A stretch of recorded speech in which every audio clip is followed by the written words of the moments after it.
চট্টগ্রামের সীতাকুণ্ডের জঙ্গল সলিমপুরে সন্ত্রাসীদের বিরুদ্ধে অভিযান চালাতে যৌথ বাহিনী ছাড়া বিকল্প নেই বলে জানিয়েছেন জেলা পুলিশ সুপার সাইফুল ইসলাম শান্তু। দুপুরে নগরীর ২ নম্বর গেইটে পুলিশ সুপার কার্যালয়ে গণমাধ্যম কর্মীদের সাথে মত বিনিময়কালে একথা বলেন তিনি।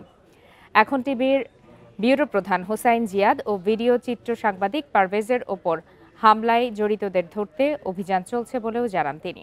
পরে Chittagong TV reporters network CTRN এর পক্ষ থেকে পুলিশ সুপারের কাছে স্মারকলিপি দেওয়া হয়।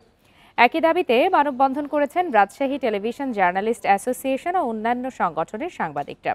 দুপুরে রাজশাহী বিশ্ববিদ্যালয়ের প্রধান ফটকের সামনে মানববন্ধন করেন তারা। সাভারে ইন্ডিপেন্ডেন্ট টেলিভিশনের প্রতিনিধি রুবেল আহমেদ সহ বিভিন্ন স্থানে সাংবাদিকদের ওপর হামলায় জড়িতদের গ্রেপ্তারের পাশাপাশি সাংবাদিকদের নিরাপত্তা নিশ্চিতে প্রশাসনের প্রতি আহ্বান জানানো হয়।